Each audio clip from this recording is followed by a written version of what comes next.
Thank you. Hi, everybody. How's everybody doing? Woo! Okay, I wanted to just start with my litany of thank yous. Of course, thank you so much to Leah Stewart. Leah was a professor of mine at the University of Cincinnati, and I know from experience that she is the coolest and also one of the smartest and most amazing people, and I am so lucky that I was able to work with her and to be able to see her now. Also Gwen, Adam, Travis, thank you so much. Thank you to the staff here, the staff at the Sewanee Inn, the staff at McClurg. Thank you all so much for making everything so easy and comfortable. Thank you to Nate Marshall, who I am workshopping with, and to the wonderful students we have in that workshop. Woo! Okay. Of course, thank you to Katie Kitamura. I have been a fan of your work for a really long time, and it's just such an honor to be able to read with you. And to all of my friends who I'm seeing here for the first time and reuniting with, it's so great to be here with you. I think I've cried like 6 times so far. Who else has cried? Okay, there you go. Okay, thank you. It makes me feel less alone. Okay.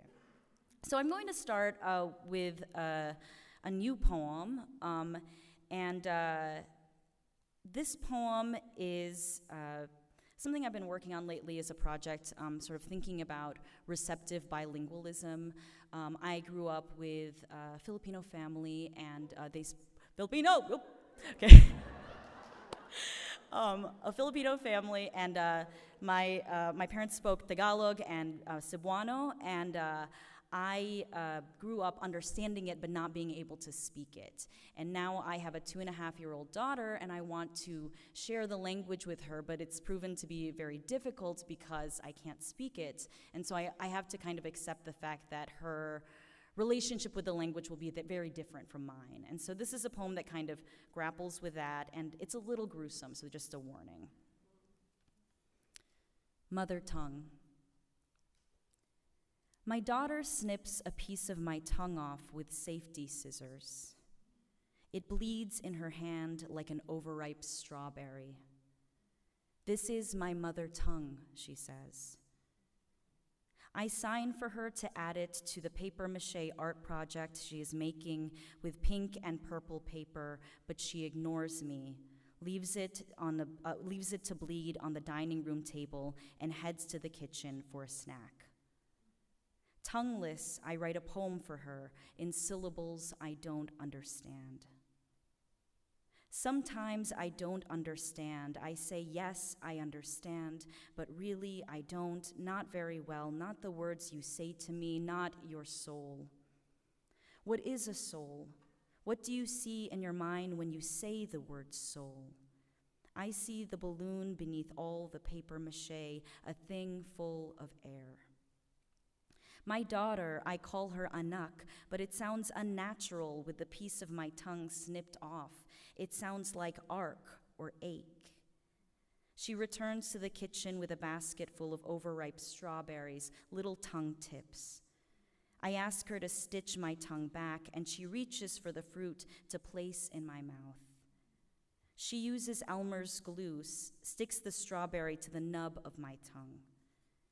And these images are gruesome, I know, but it is all gruesome. What you don't understand, what I don't understand, is that the pieces of ourselves are missing, not just the language. There is a hollowness in my heart that is meant to hold the fruit of a word, and the fruit of that word, the overripe strawberry snipped away from me, is the soul.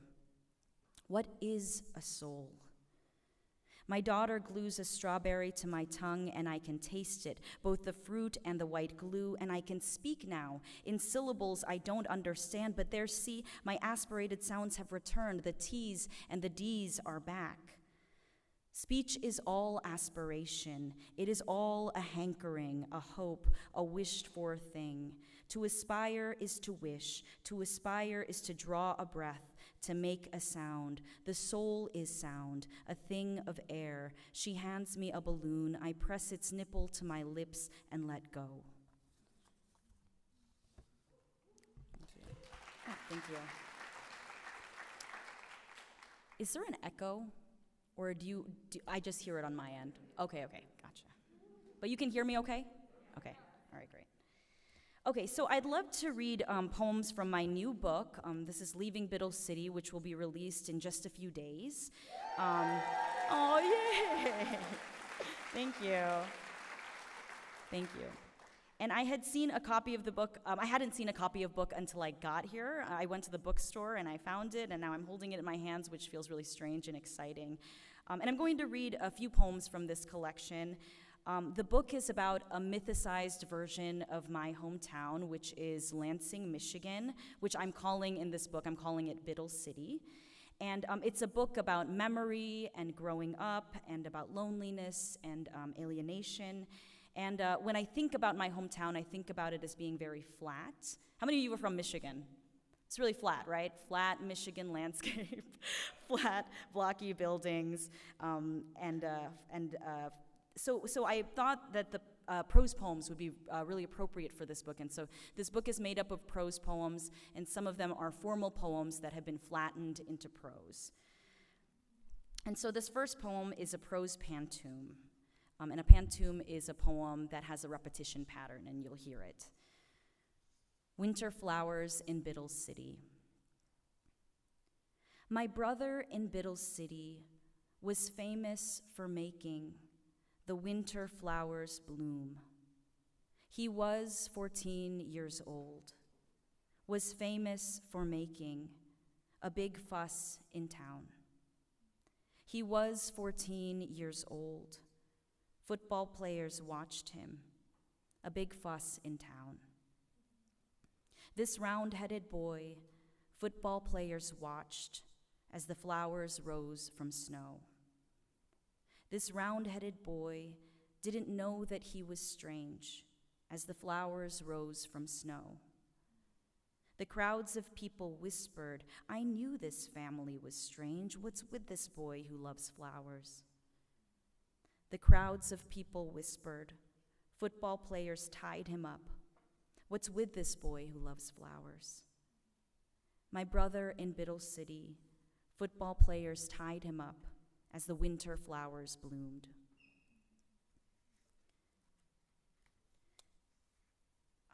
This next poem, so I grew up in a kind of mostly white community, and sometimes when you're in those communities and you encounter another person of color, you have this kind of strange relationship. And this poem is for my friend Keen Lam, who is here today.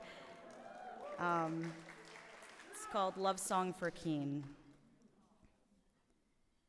An Asian boy in my poetry class wrote about his broken heart as a bird in a cage. The poetry professor was an old, terrifying genius with an onion white bob who talked fervently of trope, image, mythology. She ranked our poems from first to last.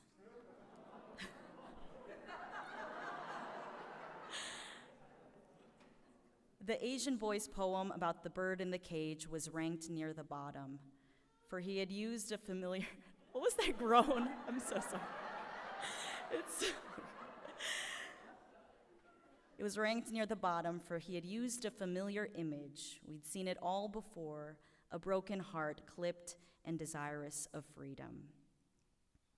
Walking down the stairs after class, I approached the boy and asked him where his family was from, because our names both began with only, and truly we were the only Asian people writing poems in our class.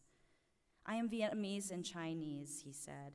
And I told him I was Filipino and Chinese, and hearing this, he rushed down the stairs away from me, slamming against the crash bar of the door and escaping into the blue-gray Michigan day. Only. Later, we became friends, and we'd eat together at a restaurant called Udon.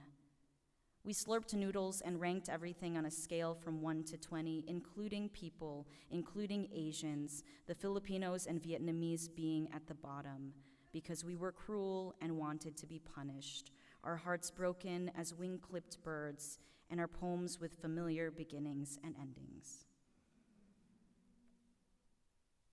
I did not hate the Asian boy whose heart was a bird in a cage, Even if I'd seen that bird before, its feathers made a mosaic pattern of bright colors against its frame.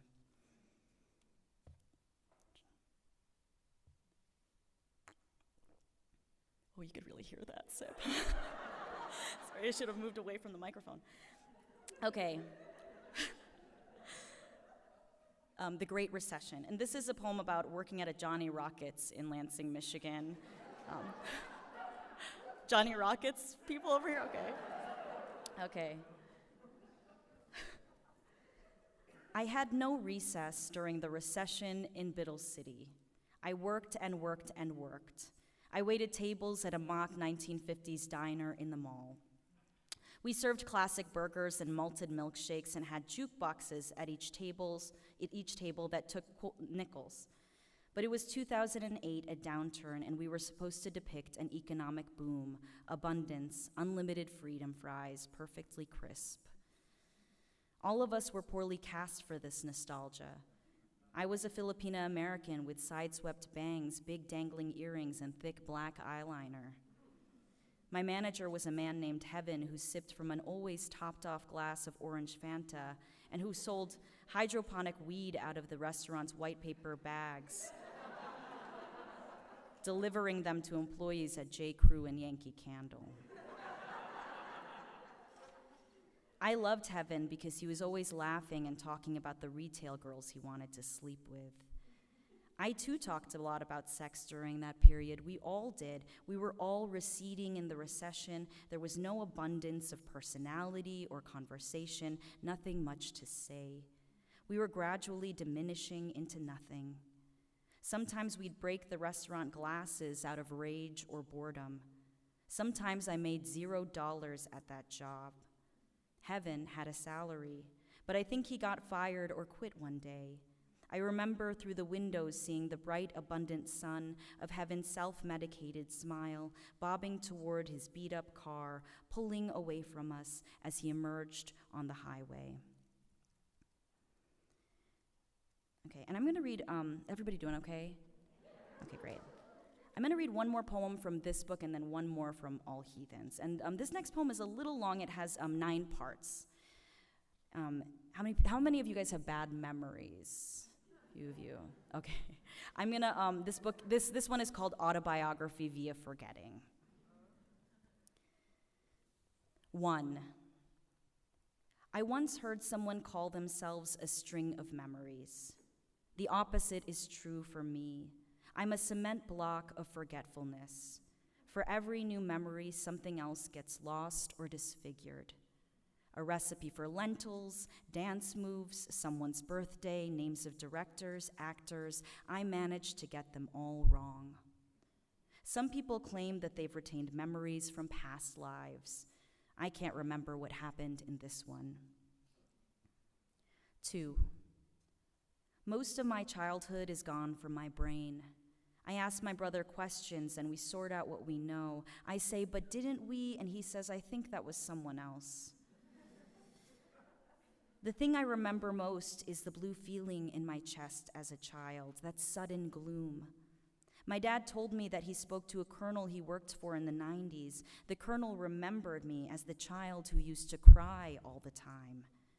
I don't remember crying all the time, but it's possible I did because I forgot that I was safe and happy.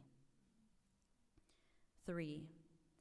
I read somewhere that memory is not stored as it is on a hard drive. Instead, it is something you recreate in each version of remembering. It is a process of sculpting. Perhaps the difference between memory and imagination is simply the clay you use. 4. When I was 8 or 9, or was it 6 or 7, I asked my mother to please give me another sibling. It was not that my brother wasn't enough, but I wanted to be the middle child, to sit between 2 bodies where I could be securely tucked away. This child would be another brain for our family, another memory maker. My parents said no, didn't even try, so I remained the youngest in my family. A flea clinging to the tip of our animal tail.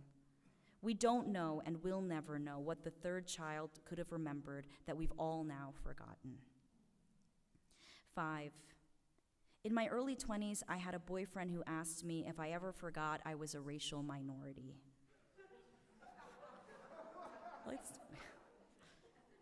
I said, yes, I forget everything. But of course, it was a stupid answer to a stupid question. I mean, who walks around thinking all the time, I'm a minority, I'm a minority? 6.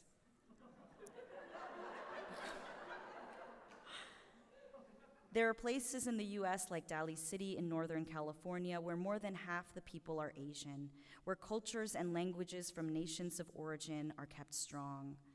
This is all to say people of color in America experience moments of majority. In the Midwest, at a Filipino gathering, for example, I am awash in majorityness. In this room where I am alone, I am majority. And in my body, my spirit takes up more space than any other spirit. The majority of me is me, while the minority of me is me as a minority. 7. What does it mean to forget something really? When I am asked to speak Cebuano, my parents' language, I struggle to put 2 words together. Certain words don't flake off the tongue like stewed meat from bone. But when I hear Cebuano spoken, I understand its meanings. The language is there in the mind behind a closed door, key dangling from the knob. I only have access to the meanings when someone else turns the key. It is the same as me remembering that I am a racial minority. When an external thing reminds me is when I know it most fully. 8. Now in my 30s, despite the state of the world, I want a baby. I want to hold a new memory maker against my chest like fragile glass.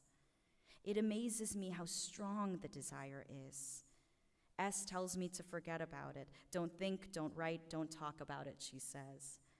And yet sometimes I say baby to myself as I fall asleep with my ear against my cat's ribs, her purrs buzzing against my head. My baby.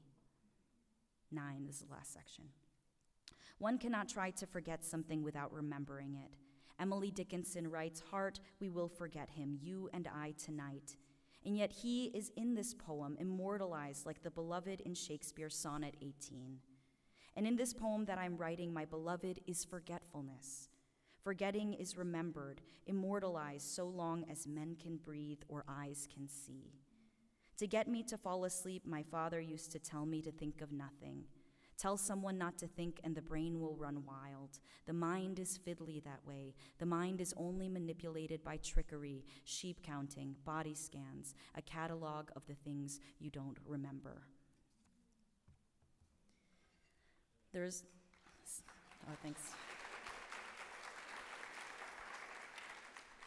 S in that poem is Sakina Hoffler, so if you say something to any of us in this room, be careful. It might end up in a poem. Okay, and this last poem I'm going to read, it's a request from Nate Marshall, wherever Nate Marshall, okay, there he is. And this one goes out to everyone who didn't go to the karaoke party. In defense of karaoke. But the microphone was always a cradle. Elvis and Patsy Cline, Sinatra, Nat King Cole, Sharon Cuneta, Lea Salonga, my God, your grandfather's throat was the moon. And when at the meat market the man shaves a pig's face and croons, I just want your extra time and your kiss, along with the television behind him. The body reverberates, the body echoes, aches.